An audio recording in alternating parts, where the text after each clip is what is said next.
Hello అండి, నమస్తే. నేను మీ శ్రవంతి. చూస్తున్నారు బల్గం టీవీ. నేను ఈ రోజు ఒక చిన్న టాపిక్ గురించి మాట్లాడడానికి వచ్చినా అండి.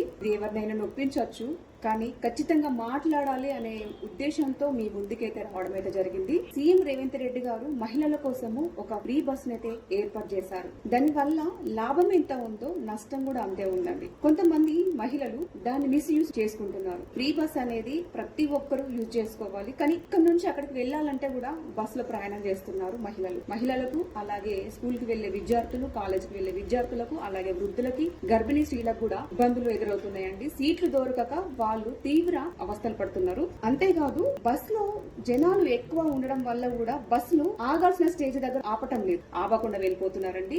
బస్సులు తక్కువైనాయా, మళ్ళీ ఏంటంటే జనాలు ఎక్కువయ్యారా అని కూడా గమనించవలసిన విషయము. ఒకరిపైన ఒకరు ఎక్కి బస్ లోపల కూడా గొడవలు పెట్టుకుంటున్నారు. ఈ మధ్య కాలంలోనే మనం చూసుకుంటున్నాం, చాలా చోట్ల కూడా సీట్లు దొరక కూడా అవస్థలు పడుతున్నారు ప్రయాణికులు.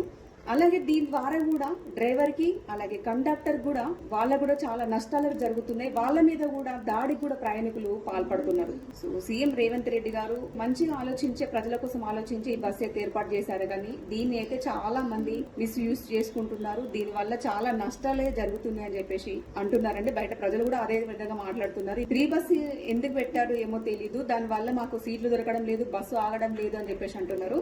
అంతేకాకుండా కొంతమంది ప్రయాణికులు కూడా బస్సు రన్ అవుతున్నప్పుడు కూడా ఉరికొచ్చి మరీ ఎక్కుతున్నారు. దాని ద్వారా వాళ్ళ ప్రాణానికి నష్టం ఉంది, అలాగే బస్సు డ్రైవర్ కి, కండక్టర్ కూడా ప్రమాదమే. వాళ్ళ జాబ్స్ కూడా పోయే అవకాశం ఉంది. కొంచెం ప్రయాణికులు ఈ విషయం గురించి ఆలోచించండి. మనం రన్నింగ్ లో ఎక్కుతాం, కానీ అక్కడ జరిగేది మన ప్రాణాలే, ప్రమాదంలో పడే అవకాశం ఉంది. కాబట్టి కొంచెం ఆలోచించండి. జాబ్స్ కి వెళ్లే వాళ్ళకు, కాలేజ్ కి వెళ్లే విద్యార్థులకు, స్కూల్ కి వెళ్లే విద్యార్థులకు, వృద్ధులకు, గర్భిణీ స్త్రీలకు ఫ్రీ బస్ ఉంటే బాగుంటుందని చెప్పేసి నేను అనుకుంటున్నాను. ఒకసారి దీని గురించి మీరు ఏమంటారో కామెంట్ లో కూడా తెలియజేయండి.